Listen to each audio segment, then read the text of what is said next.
नमस्कार, India daily live आप देख रहे हैं और मैं हूं आपके साथ स्वाति आर्य और मैं हूं आपके साथ सचिन दुबे।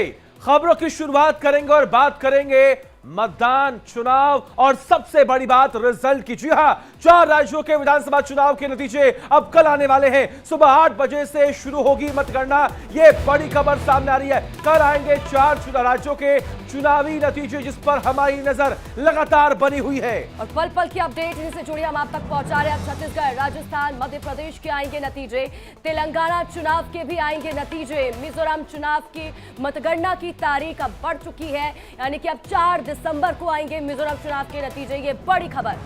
देखिए, सबकी नजरें इसी बात पर टिकी हुई है कि आखिर जो भी प्रत्याशी इस बार चुनावी मैदान में थे, क्या उनको मैंडेट मिला जनता का। और सबसे बड़ी बात, मुख्य तौर पर बीजेपी वर्सेस कांग्रेस, 3 राज्य जिसके बारे में लगातार आपको बता रहे हैं, छत्तीसगढ़, राजस्थान और मध्य प्रदेश, जिस पर सबकी नजरें टिकी हुई है कि आखिर वहां पर क्या होने वाला है। हमने आपको हर एक अपडेट, हर एक आंकड़े समझाए हैं, लेकिन सबसे बड़ी बात यहां पर यह है कि अब 3 तारीख को जो रिजल्ट सामने आएगा, उसमें किसको मैंडेट मिलेगा, इस पर भी हम बात कर रहे हैं। लेकिन इसमें एक बदलाव कि 4 दिसंबर को मिजोरम के नतीजे जो है वो आएंगे। ये बड़ी खबर, तस्वीरें, पल पल की अपडेट लगातार आपको बता रहे हैं। लेकिन इन 4 राज्यों के विधानसभा चुनाव के जब नतीजे कल सामने आएंगे, क्या होगा और इस बार किसकी सत्ता बनेगी, कौन होगा मुख्यमंत्री की कुर्सी पर काबिज, हर एक अपडेट आपको बताने और दिखाने वाले हैं। और वहीं कल विधानसभा चुनाव के नतीजे आने हैं, लेकिन उससे पहले आए एग्जिट पोल को लेकर कहीं खुशी तो कहीं गम का माहौल है। बीजेपी जहां इन एग्जिट पोल में उत्साहित दिख रही है, तो वहीं छत्तीसगढ़ को लेकर कांग्रेस भी गदगद है। देखिए रिपोर्ट।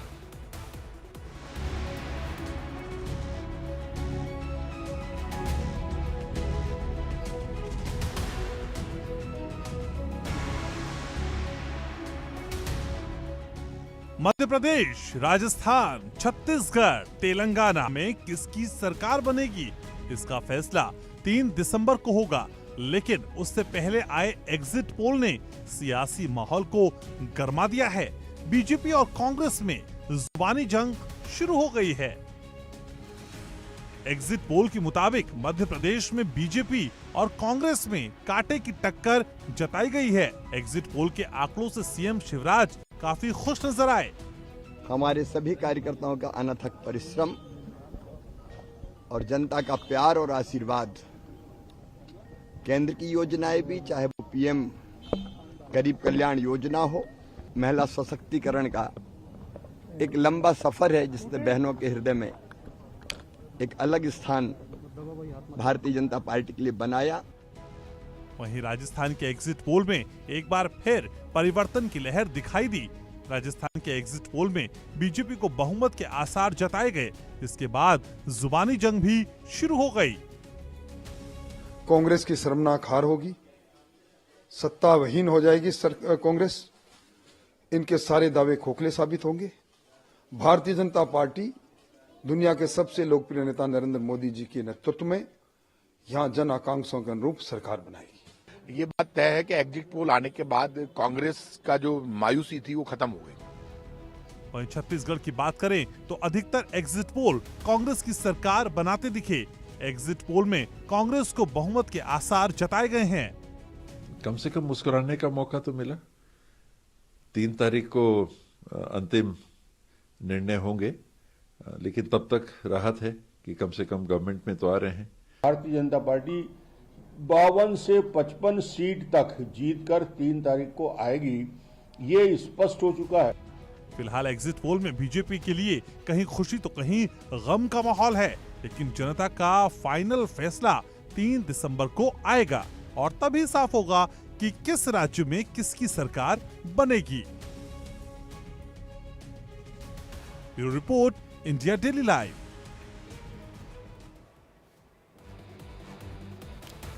और देखिए, राज सत्ता की देवी मां पीताम्बरा की शरण में जेपी नड्डा। जी हां, ये बड़ी खबर। दतिया में जेपी नड्डा ने किए मां पीताम्बरा के दर्शन। ये बड़ी खबर, विशेष पूजा कर बीजेपी की जीत किया आशीर्वाद यहां पर मांगा गया है। बीजेपी के राष्ट्रीय अध्यक्ष जेपी नड्डा शुक्रवार को मध्य प्रदेश के दतिया स्थित श्री पीताम्बरा पीठ पहुंचे और जहां पर उन्होंने आदिशक्ति मां पीताम्बरा और धूमावती माता के दर्शन और पूजा कर अर्चना की। इस दौरान उन्होंने जगत जननी मां पीतांबरा से चुनावी राज्यों में भाजपा की जीत की प्रार्थना की। तस्वीरें आपके सामने हैं। बीजेपी के राष्ट्रीय अध्यक्ष जेपी नड्डा जो अपने समर्थकों के साथ यहां पर पहुंचे और मां पीतांबरा के दर्शन किए। चुनावी नतीजों से पहले नेताओं का प्रभु को प्रणाम। जनता ने किया काम, अब जनार्दन के नाम। सबसे बड़े सरकार से ही बनेगी सरकार। राम जी करेंगे बेड़ा पार, वो सबकी सरकार। 5 राज्यों की मतगणना को अब सिर्फ एक ही दिन बचा है। इस बीच राजनीतिक दलों के नेता ईश्वर के दरबार में हाजिरी लगाने पहुंचने लगे हैं। बीजेपी के राष्ट्रीय अध्यक्ष जेपी नड्डा ग्वालियर पहुंचे, जहां मुख्यमंत्री शिवराज सिंह चौहान ने उनकी अगवानी की। यहां उन्होंने पार्टी पदाधिकारियों के साथ गुप्त बैठक भी की और इसके बाद सड़क मार्ग से देर शाम दतिया पहुंचे। शत्रुओं के नाश के लिए आस लगाकर रिजल्ट से पहले बीजेपी के बॉस यानी बीजेपी के राष्ट्रीय अध्यक्ष जेपी नड्डा के साथ शिवराज और महाराज दतिया के प्रसिद्ध पीतांबरा पीठ पहुंचे, जहां तीनों नेताओं ने पूजा अर्चना की और विधानसभा चुनाव में अपनी पार्टी की जीत के लिए आयोजित एक विशेष यज्ञ में हिस्सा लिया। इस दौरान मध्य प्रदेश के गृह मंत्री नरोत्तम मिश्रा भी मौजूद रहे। वैसे बीजेपी अध्यक्ष नड्डा का यह दौरा ऐसे समय में हुआ जब एक दिन पहले ज्यादातर एग्जिट पोल में बीजेपी को मध्य प्रदेश में आगे दिखाया गया, जबकि तेलंगाना और छत्तीसगढ़ में कांग्रेस को फायदा होने का अनुमान जताया गया है। आपको बता दें, मध्य प्रदेश की 230 सदस्य विधानसभा के लिए 17 नवंबर को एक ही चरण में चुनाव हुए थे, जिसके बाद नेता ईश्वर की शरण में जीत का आशीर्वाद लेने पहुंच रहे हैं। इससे पहले सीएम शिवराज सिंह चौहान सतना की महर में शारदा माता के मंदिर और उज्जैन में बाबा महाकाल के दर्शन कर चुके हैं। इतना ही नहीं, मध्य प्रदेश के मुख्यमंत्री शिवराज सिंह चौहान पत्नी साधना सिंह के साथ खंडवा जिले की तीर्थनगरी ओंकारेश्वर पहुंचे थे, जहां उन्होंने सप्तनेक भगवान ओंकारेश्वर का दर्शन कर पूजा अर्चना की। इस दौरान मुख्यमंत्री ने वैदिक मंत्र उपचार के बीच भगवान ओंकारेश्वर का जलाभिषेक भी किया। आपको बता दें कि दतिया में स्थित पीतांबरा पीठ इलाके में मां बगलामुखी और माता धूमावती देवी की मूर्ति स्थापित है। भारत में बगलामुखी के 3 ऐतिहासिक मंदिर और शक्तिपीठ माने गए हैं। इनमें मध्य प्रदेश में दतिया, हिमाचल प्रदेश में कांगड़ा और मध्य प्रदेश के शाहजहांपुर में नलखेड़ा मंदिर है। मान्यता है कि पीतांबरा देवी की आराधना करने से सत्ता विजय की प्राप्ति होती है, जबकि शत्रु पूरी तरह से पराजित हो जाते हैं। देश विदेश के कई लोग यहाँ पर आते हैं और 1 से लेकर 3 दिन तक का अनुष्ठान भी करवाते हैं। अनुष्ठान करवाने वाले साधकों को उनकी सिद्धि प्राप्त होती है और उनके शत्रु की हार होती है। Bureau report, India TV live. तो कल का दिन बेहद खास, क्योंकि कल 4 राज्यों के रिजल्ट सामने आने हैं और रिजल्ट में यह साफ हो जाएगा कि आखिर जनता ने किसे चुना है। क्या कई जगहों पर सरकार रिपीट होगी या फिर बदलाव होगा। हर किसी की नजर इसी पर ही है कि कल जो रिजल्ट आने वाले हैं उसमें क्या होने वाला है। जितेंद्र मध्य प्रदेश से हमारे साथ, हमारे ब्यूरो हेड हमारे साथ जुड़ चुके हैं, सीधा रुख उनका करेंगे और जानकारी लेंगे क्या कुछ अपडेट है उनके पास। जितेंद्र, देखिए कल चुनाव के नतीजे आने वाले हैं, हर किसी की नजर मध्य प्रदेश के लोगों को इस पर भी नजर है कि कल क्या कुछ रिजल्ट में आएगा, लेकिन उससे पहले हम तस्वीरें भी देख रहे हैं। तमाम जो दिग्गज है वो मंदिरों में पहुंच रहे हैं, पूजा अर्चना कर रहे हैं और उनकी पार्टी की जीत हो ये उसको लेकर कहीं ना कहीं आशीर्वाद लिया जा रहा है। बिल्कुल, देखिए अगर हम बात करें रिजल्ट की बात करें, अगर बच्चा कोई एग्जाम देता है तो उसके बाद वो मंदिर जरूर जाता है और मंदिर इसलिए जाता है कि उसे सफलता मिले, भगवान से पूजा अर्चना करता है भगवान की। और ऐसी जो तस्वीरें हैं वो राजनीतिक जगत में भी देखने को मिल रही, क्योंकि ये जो परीक्षा हुई है ये राजनीतिक दलों के भविष्य की परीक्षा हुई है। और यही वजह है कि लगातार हम देख रहे हैं तमाम जो लीडर्स हैं वो इस समय मध्य प्रदेश के तमाम उन मंदिरों में पहुंच रहे हैं जहां से वो भगवान के सामने कामना कर रहे हैं कि अगली जो सरकार बने वो उनकी बने। देखिए जेपी नड्डा है और पीतांबरा देवी को कहा जाता है कि कि दतिया में पीताम्बरा देवी का जो मंदिर है चमत्कारित मंदिर का माना जाता है और ऐसे में इस मंदिर में पूजा अर्चना करने से या फिर अर्जी लगाने से हर एक मनोकामना पूर्ण होती है और यही वजह है कि जेपी नड्डा वहां पर पहुंचे और वहां पर उन्होंने जो पहुंच के पूजा अर्चना की। लेकिन देखिए मध्य प्रदेश के जो मतदाता हैं उन्होंने तो अब मध्य प्रदेश की तस्वीर का जो फैसला है वो 17 तारीख को कर ही दिया है। ईवीएम में पूरी तरीके से जो मतदान की प्रक्रिया थी और जो वोट है वो पैक हो चुका है और ऐसे में अब जो नजरें हैं वो सिर्फ और सिर्फ कल पर टिकी हुई है। 24 घंटे से भी कम का समय रह गया है और इस कम समय के बावजूद कहीं ना कहीं जो हड़कंप है वो इस समय मध्य प्रदेश में देखने को मिल रहा है। चौक चौराहों पर हर जगह पर सिर्फ यही चर्चा हो रही है कि आखिर कल जो रिजल्ट आएगा वो बिल्कुल जितेंद्र, कल का सूरज किसके लिए उदय लेकर आएगा, सबकी नजरें इसी बात पर टिकी हुई है। लेकिन हमने चुनावों को देखा, हमने ग्राउंड पर जाकर लोगों से मुलाकात की, लोगों से बातचीत की। एक चीज तो साफ हो चुकी है, अगर बदलाव होगा तो मुश्किलें किसके लिए बढ़ने वाली हैं। और सबसे बड़ी बात कि दावे वादे बहुत किए गए थे। बिल्कुल देखिए अगर बदलाव होता है तो जाहिर सी बात है, लेकिन देखिए इस बार का जो बदलाव है मैं आपको एक बात तो यहां पर बताना चाहूंगा कि बदलाव कैसा भी होगा, अगर सरकार बदलती है तो भी जो विपक्ष है वो मजबूत होगा और अगर सत्ता वापसी आती है तो भी विपक्ष इस बार आपको मजबूत दिखेगा मध्य प्रदेश में। जिस प्रकार से जो आंकड़ा निकल कर आया, नेट टू नेट जो फाइट हुई और जिस प्रकार से दिग्गज नेताओं का जमावड़ा मध्य प्रदेश में लगा और दिग्गज नेताओं के जमावड़े के साथ जिस प्रकार से यहाँ पर चुनाव लड़ा गया जितेंद्र, आते आपके पास इसी बीच एक बड़ी खबर सामने आ रही है। एग्जिट पोल को लेकर शिवराज का बहुत बड़ा दावा, पूर्ण बहुमत से बन रही है बीजेपी की सरकार। तो ये बड़ी खबर आप तक पहुंचा रहे हैं, बड़ी जानकारी चुनावों से जुड़ी, जहां पर एग्जिट पोल को लेकर शिवराज का ये बड़ा दावा जिसमें पूर्ण बहुमत से बन रही है बीजेपी की सरकार, ये दावा किया गया है। ये बड़ी खबर, कल रिजल्ट आने हैं मध्य प्रदेश में विधानसभा चुनाव के, लेकिन इस बीच देखिए ये बड़ा दावा शिवराज की तरफ से किया गया है और इस दावे में कहा गया है कि पूर्ण बहुमत से बीजेपी की सरकार बन रही है। हमारे सभी कार्यकर्ताओं का अनथक परिश्रम और जनता का प्यार और आशीर्वाद, केंद्र की योजनाएं भी, चाहे वो पीएम गरीब कल्याण योजना हो या पीएम किसान सम्मान निधि हो, पीएम आवास योजना हो या फिर मध्य प्रदेश की सरकार की योजनाएं, चाहे वो लाडली बहना हो जिसने बहनों की जिंदगी बदल दी, लाडली लक्ष्मी से लेकर लाडली बहना तक का महिला सशक्तिकरण का एक लंबा सफर है जिसने बहनों के हृदय में एक अलग स्थान भारतीय जनता पार्टी के लिए बनाया। ये उन्हीं को ढंग से नीचे पहुंचाने का परिणाम है कि भारतीय जनता पार्टी फिर शानदार बहुमत प्राप्त करने जा रही है। तो एक बार फिर से जितेंद्र का रुख करेंगे, वो हमारे साथ लगातार लाइव बने हुए हैं। जितेंद्र, कल रिजल्ट आएगा लेकिन उससे पहले हम ये शिवराज सिंह चौहान को ये कहते हुए नजर आए, बड़ा दावा उन्होंने किया, उन्होंने कहा पूर्ण बहुमत से बीजेपी की सरकार बन रही है। बिल्कुल देखिए यहाँ पर दावा तो तमाम जो राजनीतिक दल ने, चाहे बीजेपी की बात करें कांग्रेस की करें, दोनों ही दावा कर रहे हैं कि सरकार वो बना रहे। देखिए स्वाति और सचिन, आप दोनों ही मध्य प्रदेश आए थे और आपने भी मध्य प्रदेश को करीब से जाना है, लगातार आप भी लोगों से मिले हैं, वोटर से आपने हालचाल जाना है और तमाम मैंने आप समय से देखा है आप लोगों ने कि मध्य प्रदेश की जो ग्राउंड लेवल की स्थिति वो किस प्रकार की रही है। और वाकई में देखिए इस प्रकार जो दावा किया जा रहा है, तो यहाँ पर जो दावा किया जा रहा है मुख्यमंत्री शिवराज सिंह चौहान की तरफ से, वो किया जा रहा है 76.3 जो वोट परसेंटेज महिलाओं का हुआ है उसके आधार पर मुख्यमंत्री शिवराज सिंह चौहान ये दावा कर रहे हैं कि वो सत्ता वापसी कर रहे हैं, क्योंकि महिलाओं ने जो वोटिंग की है वो बीजेपी के पक्ष में की है। हालांकि कांग्रेस इस बात पर लगातार अड़ी हुई है कि जो कांग्रेस नारी सम्मान योजना लेकर आने वाली है उस पर कहीं ना कहीं जो वोटिंग वो महिलाओं ने की है। इसके अलावा कर्मचारियों का जो वोट पड़ा है मध्य प्रदेश में, तो ओपीएस का जो मुद्दा यानी कि ओल्ड पेंशन स्कीम का जो मुद्दा है मध्य प्रदेश में वो काफी गरमाया रहा और ऐसे में कांग्रेस ने उसको साधने का प्रयास किया है। तो यहाँ पर देखिए पूरी तरीके से मैं आपको बता दूं कि मध्य प्रदेश में कोई अपने आप को ये दावा बता के कह रहा है कि मैं इतनी सीटें लाऊंगा, 150 से ज्यादा सीटें लाऊंगा, तो ये दावा काफी बड़ा हो जाएगा। लेकिन ये है कि जो भी जीत होगी उसमें निर्दलीयों की भूमिका काफी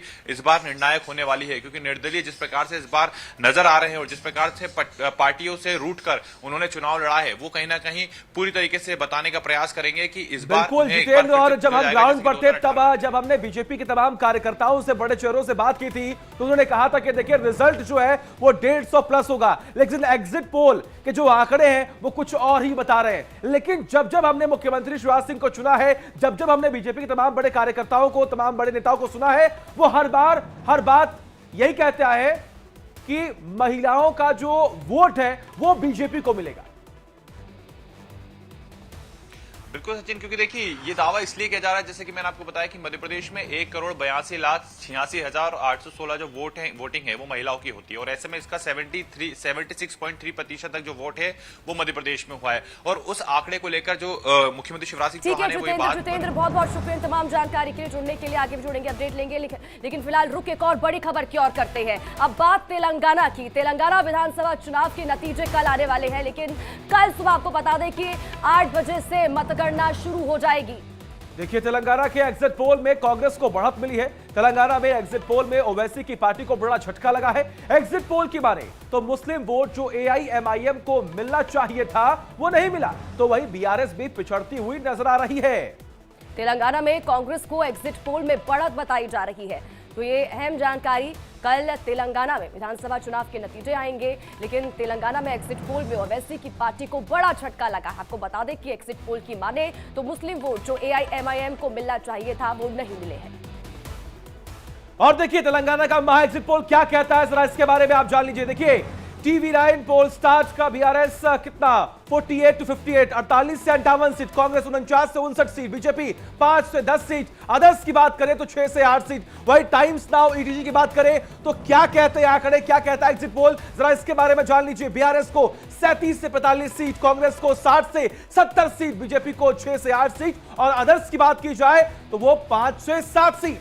बिल्कुल। उसके बाद इंडिया टीवी सीएनएक्स की बात करें तो यहाँ पे देखिए बीआरएस को 31 से 47 सीट मिलती हुई दिखाई दे रही है। उसके बाद अगर हम कांग्रेस की बात करते हैं तो कांग्रेस को 63 से लेकर 79 सीट यहाँ पर मिलती हुई नजर आ रही है। बीजेपी की बात करें तो 2 से 4 सीटें यहाँ पर मिलती हुई नजर आ रही है, और अदर्स की देखिए 5 से 7। और देखिए, सीएम की कुर्सी एक और राजस्थान बीजेपी में मुख्यमंत्री वाले चेहरे अनेक हैं। हालांकि मरुधरा की राजनीति की महारानी तो एक ही है। बिल्कुल, वसुंधरा राजे। कहने को तो वसुंधरा को बीजेपी ने इस बार वो तवज्जो नहीं दी थी जैसे कि उन्हें पहले मिला करती थी, लेकिन वसुंधरा ने अपनी रणनीति से, अपने चुनावी प्रचार वाले प्लान 60 से बीजेपी को भी निशब्द कर दिया है। क्या है वसुंधरा का ये प्लान 60, इस रिपोर्ट में आपको दिखाते हैं।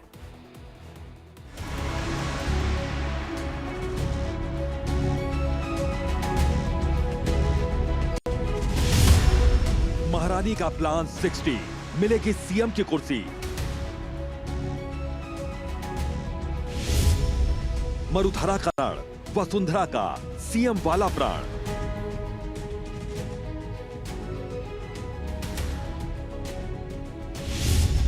चुनाव प्रचार धुआंधार, सीएम रेस का धुरंधर चेहरा।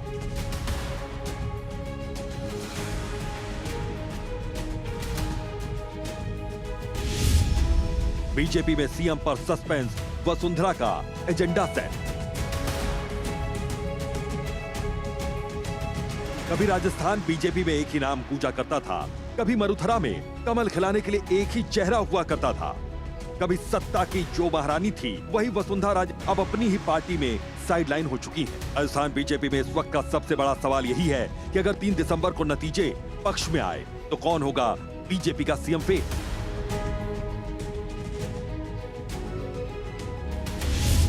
क्योंकि मुख्यमंत्री की रेस में वसुंधरा के अलावा बाबा बालकनाथ का नाम भी है, दिया कुमारी भी इस रेस में बनी हुई हैं, तो गजेंद्र सिंह शेखावत समेत बीजेपी के बाद मुख्यमंत्री के नाम को लेकर एक लंबी लिस्ट है।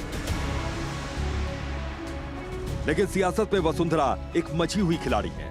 वसुंधरा पहले से जानती थी कि सीएम की दौड़ इस बार आसान नहीं होने वाली। यही वजह है कि वसुंधरा ने चुनाव प्रचार के दौरान ही अपना प्लान 60 बना लिया था।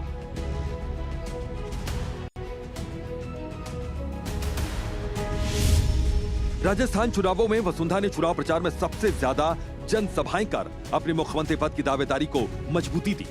वसुंधरा ने 60 सभाएं कर खुद को सीएम कुर्सी के लिए प्रबल दावेदार बना डाला। वसुंधरा ने ये सारी सभाएं अपने समर्थकों के पक्ष में की थी, तो इन जनसभाओं के जरिए न सिर्फ वसुंधरा ने हर किसी को अपनी ताकत का एहसास करवाया, बल्कि उन्होंने अपने समर्थकों को भी इसके जरिए साधा।